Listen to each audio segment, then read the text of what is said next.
Ça, c'est le code du travail que Bayrou met à la télé devant Jean-Christophe Cambadélis, qui ne sait pas lui répondre, en disant regardez-moi ça avec un code du travail de 3900 pages, on ne peut rien faire. Alors d'abord, tous les codes en France sont à peu près de cette taille. Le code civil, le code pénal, le code des affaires maritimes, le code de la sécurité sociale, le code du commerce, tous. Bon. Deuxièmement, c'est pas la grosseur du code, on peut dire, c'est pas le problème. Il y a 3990 pages et il y a 3850 lois. Alors, 3850 lois. C'est la recodification du code du travail entre 2004 et 2008. Avant, il y avait 1150 lois. Mais ils l'ont divisé en 3850 et 1150. C'est la droite qui a fait ça. D'accord? Et en se faisant, elle a supprimé 500 lois. 500 lois. 500 lois. Il a diminué de 10% le volume. Mais en fait, ils ont un peu grossi l'édition. Enfin, voilà, c'est comme si vous aviez... Et surtout, c'est... Ouais, c'est que les lois, c'est 675 pages. C'est le seul code de 2007, au moment de la recodification, qui n'a que les lois. Que les lois. C'est-à-dire que vous avez 675 pages de lois et 3300 pages de commentaires. C'est comme si vous éditiez François Sagan, amendé par Marcel Proust. D'accord? Donc, voilà, le code, et les commentaires. Donc, quand vous avez des gens qui essaient de vous la faire, hein, voilà. De toute façon, dans le code du travail, il y a 10 articles qui servent au prud'homme. La naissance du contrat, la gestion du contrat, la rupture du contrat, les heures supplémentaires, les institutions représentatives du personnel, le SMIC et le licenciement, c'est tout. Donc en vérité, c'est pas si compliqué que ça, parce qu'on dit qu'il est compliqué. Non, il n'est pas si compliqué. D'ailleurs, ce qui complique en général, c'est les patrons. D'ailleurs, vous voulez dire que la preuve que c'est les patrons qui compliquent, vous avez qu'à regarder les conventions collectives. Parce que ça, c'est pas la loi, les conventions collectives. C'est les contrats signés par les patrons. Mais pour avoir les conventions collectives, c'est 8 armoires qu'il faut. Vous comprenez? C'est beaucoup plus lourd que le code. Dès qu'on écrit quelque chose simple, nous, les salariés, les syndiqués dans le code, on écrit la durée du travail, c'est la durée effective du travail, c'est quand vous êtes sous les directives du patron. Ça serait simple. Ah. Mais ils ne sont pas d'accord, les patrons. Alors ils mettent la durée effective du travail, c'est quand vous êtes sous les directives de l'employeur, sans pouvoir vaquer librement à vos occupations personnelles. C'est ce qu'il y a là-dedans. Sans pouvoir vaquer librement à vos occupations personnelles, vous avez là la place pour 10 conventions collectives. Vous voyez ce que je veux dire? La pause pipi, le temps qu'apprend, qu'est-ce que c'est l'occupation personnelle, le téléphone, le machin, sortir, quand vous allez bouffer en face, est-ce que c'est chez vous ou pas, le temps, la pause, le déshabillage, le temps d'habillage, etc. C'est les patrons qui compliquent là-dessus. En 1936, la loi sur les 40 heures, quand elle a été adoptée à l'ANI, le bel ANI de Matignon, quand ça a été adopté, elle faisait 2 lignes, 40 heures hebdomadaires, point. Les décrets d'application ont été faits par Chotan et Daladier en 1937, c'est ce qu'on appelle les décrets de 37, eux ils font 3 armoires. Ils ont inventé les équivalences, les 10 notions pour contourner les 40 heures. D'ailleurs Pétain, dans la loi du 28 août 1942, n'a pas remis en cause les 40 heures, il a seulement changé les modes de calcul des 40 heures. C'est les patrons la complication, c'est pas autre chose. C'est simple les lois pour les salariés et les travailleurs. 35 heures, 48 heures maximum. Point. SMIC, 60 ans. Point. Et quand vous avez un ordre public social, vous avez une société qui marche et vous avez une économie qui peut se développer. Quand vous avez le désordre que veut Macron, après celui qui a été signé autour de l'année, la loi du 14 juin, et tout ce qui a été fait avant depuis la loi quinquennale de Balladur jusqu'aux différentes lois, Larcher, Fillon et Sarkozy, quand vous avez ça, le chômage augmente. La loi que la gauche puisse proposer aujourd'hui, en tout cas depuis 2012, 106 articles, 19 ordonnances qui vont suivre. Le travail le dimanche, ça c'est ce qui est le plus connu, mais aussi le travail de nuit, jusqu'à 23h59, en soirée, comme ils disent. Il y a la facilité de licenciement, il y a au moins 4 mesures qui vont faire que même les gens qui seront licenciateurs ne pourront pas obtenir d'indemnité ni être réintégrés. Vous avez la case de l'inspection du travail, la suppression du droit pénal du travail, l'insécurisation des élus du personnel dans les entreprises. Vous avez de côté la fin de la médecine du travail, vous avez la casse des prud'hommes, et en filigrane, on verra après dans les ordonnances, peut-être la fin des CHSCT, et finalement le recul le plus spectaculaire du droit du travail qu'on pourra avoir eu depuis le Conseil national de la résistance et la fin de la Seconde Guerre mondiale. On nous a présenté ça comme une loi d'avenir, c'est une loi du 19e siècle, il suffit d'écouter Macron, qu'est-ce qu'il dit? Il dit réussissez, enrichissez-vous. Et après aux jeunes, il dit ayez envie de devenir des milliardaires. Et après, il leur fait des autocars pour ceux qui n'auront pas assez de sous pour prendre le TGV. Et ensuite, il dérégule à peu près tout. Là où il y avait des notaires, on pouvait critiquer, mais on pouvait imaginer que ça puisse devenir un service public. Non, là, il va livrer ça aux firmes juridiques anglo-saxonnes. Ça sera plus cher et sûrement plus corrompu. Il va, enfin, c'est un phénomène de low cost pour les taxis. La société Uber va pouvoir remplacer la G7 avec des gens qui ne seront même pas salariés.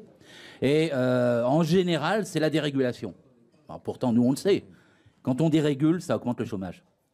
Ce qui permet de lutter contre le chômage, c'est la loi et la régulation. Il n'y a pas d'exemple contraire depuis qu'il y a eu une augmentation des facilités de licenciement. Le chômage a toujours augmenté. Et cette loi Macron va être une loi pour le chômage. Ça va être une loi contre les salariés.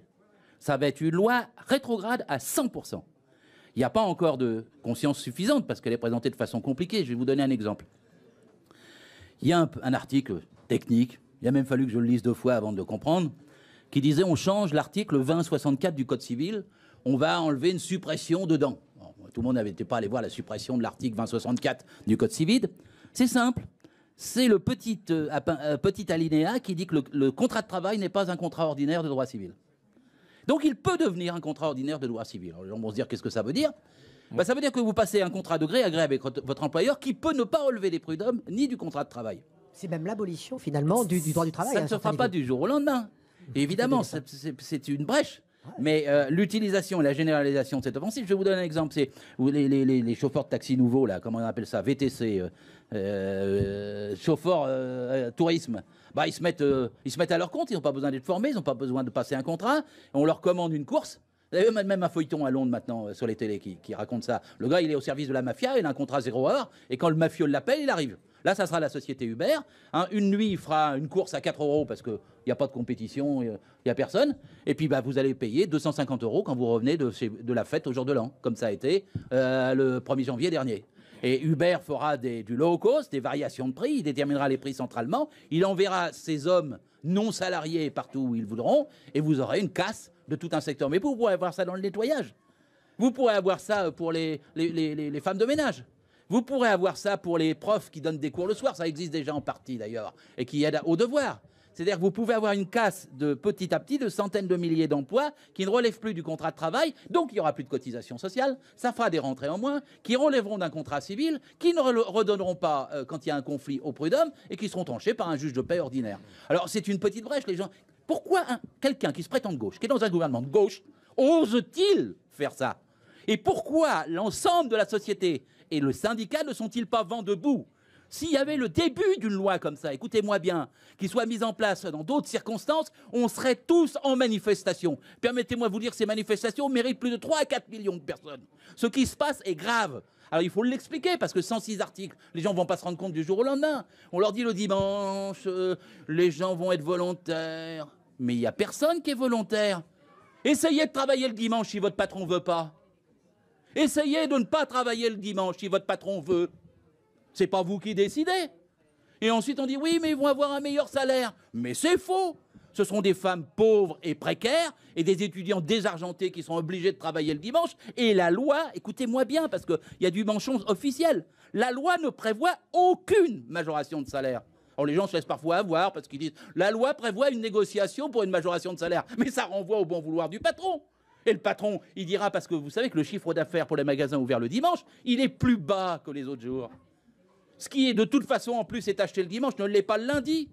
Et un emploi précaire créé le dimanche n'est plus là le lundi. Ça ne créera pas d'emploi. Ça ne fera que de supprimer des emplois chez les petits commerçants. La DARES a calculé, c'est plus de 30 000 emplois en main. C'est une loi de chômage le dimanche. Tout ce qu'on vous dit sur ça créera du boulot, de la affaires, c'est faux. Et donc, ni les salariés, ni les usagers n'y ont intérêt. De toute façon, les magasins seront vides le dimanche au bout de quelques semaines, quand tout sera ouvert. Il faudra payer de l'électricité, du gardiennage et des frais pour que ça fonctionne. Quel est le but? C'est un but idéologique et pas économique. Le but, c'est de casser la semaine de travail. Le but, c'est de casser la durée légale du travail. C'est la même chose pour le travail en soirée. Il y a besoin d'acheter du parfum en soirée sur les Champs-Élysées. Mais à qui on va faire croire ça? Il y a des Chinois embusqués qui s'attendent là que ça ouvre et ils attendent que ce soit 21 h ou 22 h. Ils vont acheter subitement leur parfum et quand il n'y a pas le parfum, ils sont fâchés.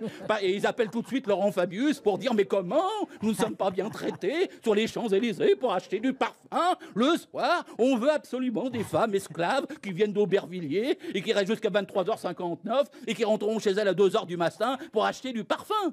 Mais enfin, qui croit ça? Les touristes chinois, ils ont des tours opérateurs qui prévoient sur 4 ou 5 jours l'après-midi commerce, l'après-midi achat. C'est jamais le soir. Et deuxièmement, si les Chinois vous se mettez à acheter du parfum, maintenant ils ont une bonne solution, c'est de l'acheter dans l'aéroport, en free tax, à Blagnac, parce que c'est un aéroport qui est devenu chinois et que Macron a vendu. Et donc il y a une absurdité à nous faire croire qu'il y aurait quelque chose de plus le dimanche. C'est purement idéologique. Et ce gars-là, je ne sais pas d'où il vient, ou plutôt je sais trop bien. Il n'a jamais compris ce qu'était un syndicat, il n'a jamais bossé dans une cantine, il n'a jamais bossé dans un chantier. Il ne sait pas ce que c'est que de faire. C'est un patron qui vous presse pour faire plus de 48 heures par semaine. Il dérégule. Mais les dérégulations, ça fera qu'il y aura moins d'embauches. Si les gens travaillent 2 fois plus, ça sera la place de ceux qui n'ont pas de boulot. Toute dérégulation se traduit par un drame social.